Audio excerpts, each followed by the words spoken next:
start with today's mailbag. A long-awaited return here. I know you guys love it. Here it is. Start off with Bubba Cantrell says, are they okay with the tight ends the Cowboys have?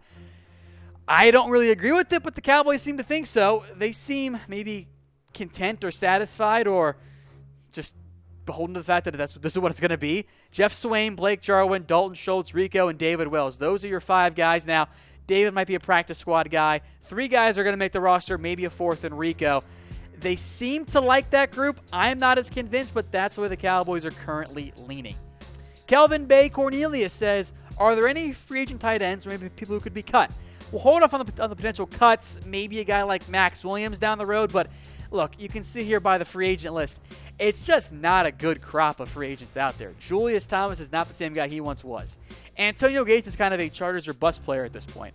I like Brent Selleck, but what does he do differently than Jeff Swain does at this point in his career? Same with Anthony Fasano. Kobe Fleener has long been a bust, got overpaid by the Saints, and has concussion issues. So I think in reality, this question is, I would love the Cowboys to sign another tight end. I'd give it a 1, but I don't know who you would sign. It's just not a great group. I kind of get where the Cowboys are coming from. You're better off rolling with these young players and saying, okay, let's see how they fare, and then if we have to make a trade, we can do it before training camp ends or before the preseason ends. So it's a 1.5, I guess, for me to not really answer my own question. All right, next up from Bray, asks about a potential Corey Coleman trade, and it's a possibility. I wouldn't mind it. I think Coleman has some upside, but the Cowboys, A, seem content to roll with their current group of wide receivers, and B, I don't know what at the right price is for the Browns. I don't know if it's a 3rd-round pick, a 4th, or a 5th. So if Coleman has a bad preseason, maybe keep an eye out for him, but in reality, I think it's possible but unlikely. Another one here coming in from Bray asks if the Cowboys could re-sign Alfred Morris. I don't think so. The Cowboys have Rod Smith, Bo Scarborough, Trey Williams, and Darius Jackson, who we'll get to, all you Cowboys fans out there, the Darius Hive out there. We'll get to him in a minute here. So I don't think there's much of a chance. Maybe if there's an injury, the Cowboys would revisit it, but they like Rod Smith.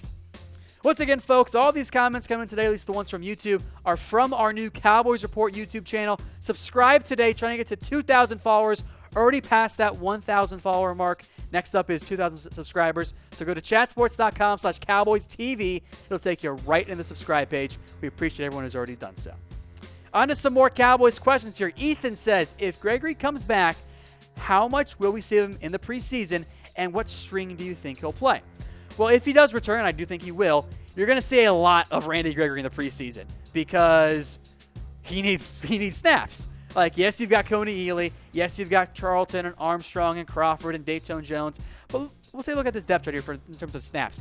Tank and Crawford, they don't need many. Ealy doesn't need that much. So Taco, Dorrance, Coney Ealy, yes, Charles Tapper, and yes, Gregory, those are going to be your top guys that get snaps. Maybe some Austin Larkin, maybe some James Hearns as well. But if Gregory returns, he is going to play a ton. Now, maybe he starts off with the 3rd stringer and then kind of works his way up in terms of if you're discounting the 1st string of Crawford and Lawrence, and then let's just say Taco and Armstrong. Maybe it's Ealy and Gregory after that, but you're going to see a lot of Gregory in the preseason if he does return because he needs those reps. Demetrius wants to know, what is the main reason the Cowboys haven't signed a DT or a safety? Is it the coaches or Jerry Jones? I think it's a little bit of both. I think the reality is the Cowboys coaching staff wants to see what they have with these guys, especially at DT. They don't like any of the players out there for some reason. They don't like Hankins, I guess. They want to see what Price and Ash and Jones and Collins and Ward can do. So they want to hold off on that. As for safety, I kind of suspect that maybe they're holding off on a signing just in case they can still swing a trade for Earl Thomas. But they claim there's no fits in their scheme for safety, which I don't get it and I don't agree with it. But I don't have a great answer there for you, Mr. Booker, but I think it's a little bit of everything.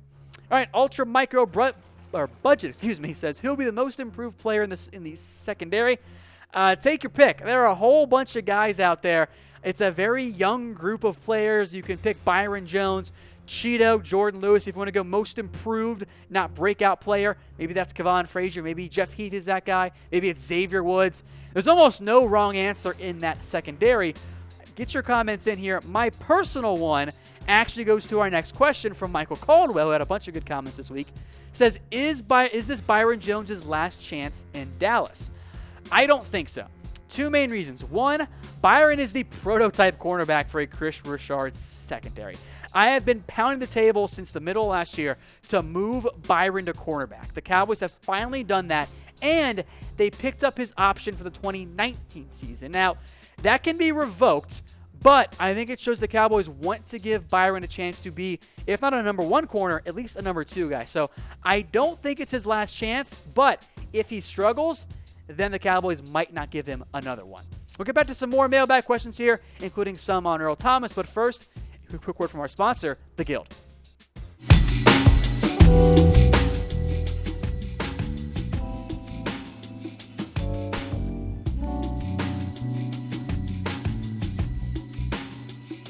All right, back to Michael. Again, thank you, The Guild, for coming along with today's program. It says, if Earl Thomas is traded, what would the starting secondary look like? Well, I have a couple of comments here on Earl Thomas. A, he continues to be his Instagram self, where he continues to like and comment and follow stuff related to the Dallas Cowboys, which gets everyone up in a tizzy, but I don't think there's actually much to read into that. The ball remains in the Seahawks court for Earl Thomas, but if a trade went down, this is kind of how I think the secondary would look like. You got Byron and Cheeto on the outside, Jordan Lewis at nickel with Anthony Brown sprinkled in there. Earl, of course, is your free safety. And then I think Heath and Woods kind of share strong safety. Maybe you see some Kevon Frazier there too, but tell you what, that's a really good group there. A young, talented group with one veteran there in Earl Thomas. So let me know, folks, if you want the Cowboys to trade for Earl Thomas. Give me an A for a yes and a B for a no. I am good with it. Again, it all depends on the cost, but we'll see what happens there with Earl Thomas. I think the most likely outcome, though, remains next year in free agency, when, yes, the Cowboys will have the cap space to afford him. All right, Mr. Harrington says, instead of trading for Thomas, how about signing Kenny Vaccaro? I mentioned this last week, and I love the idea of bringing in Kenny Vaccaro. I love him a lot. I think he's a good player. I think he'd be a great fit for the Cowboys secondary. If you want to sign Vaccaro to a 1-year deal and then go get Thomas next year in free agency, I'm on board with that as well. I like the idea of Kenny Vaccaro. I think he'd be a good fit for the Cowboys. He can play that free safety, strong safety, even some nickel corner. Kind of play, in reality, the role Xavier Woods played last year for the Cowboys, and frankly, did a pretty damn good job as well.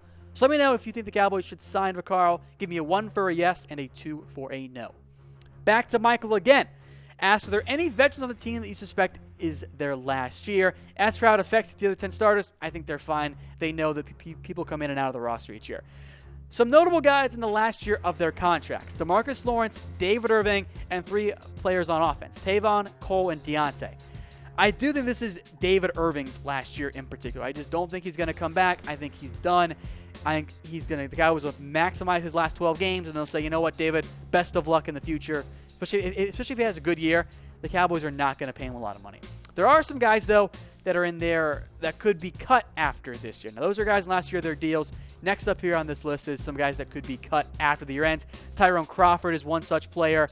Sean Lee is a potential casualty, but I don't think the Cowboys are going to cut him. They better not cut him. I appreciate him too much. Byron Jones could be cut. If either Allen Hurns or T will struggle, both of those guys could be gone. You could save a lot of money next year, by the way, by cutting Crawford and cutting T-Will and making them post-June 1st cuts.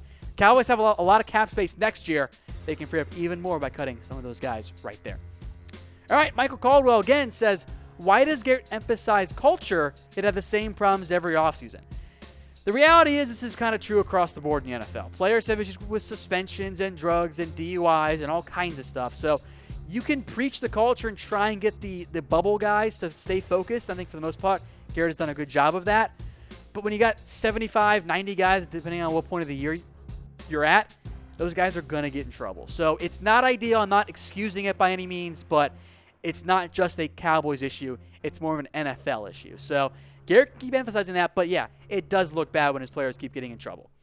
Jordan wants to know, back to an old debate here, TJ Watt or Taco Charlton? Did the Cowboys draft the wrong guy? He also mentioned Van Der Esch versus Watt. Quick note on Van Der Esch versus Watt, they play very different positions. The Cowboys wanted an inside backer. Van Der Esch fits that role much better. As for Watt versus Charlton, I think I'm one of the last holdouts here of this debate. I don't think Watt would have been the best player for the Cowboys. I was on board with taking Taco. He has improved as he went on, but Watt I don't think would have been an ideal fit.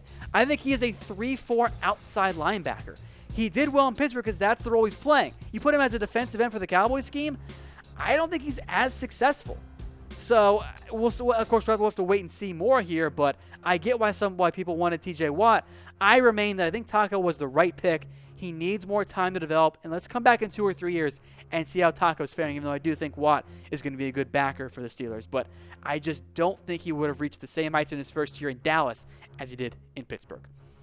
Back to Michael again, asked about my favorite pet cat to make the roster. First off, if you guys don't know what a pet cat is, it's kind of that lesser player that you love, that you're hoping is going to make the roster, that you think should make the roster. It's not the first or first round pick or second round pick or even third round pick.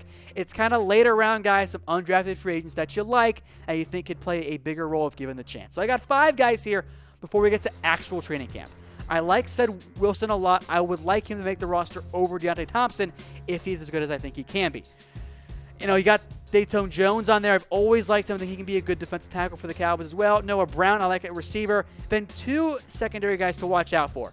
Duke Thomas and Cam Kelly both have to do better than what they did in OTAs and minicamp, but all 5 of those guys are kind of the lesser, under-the-radar, lesser-known players that I like quite a bit and could surprise in training camp and in the preseason. All right, speaking of pet cats, how about Darius Jackson? Ivan Sanchez says that Jackson will beat out both Trey and Bo for the last RB spot. Let's argue. Of course, we'll do it nicely and have fun because that's the whole point of this show.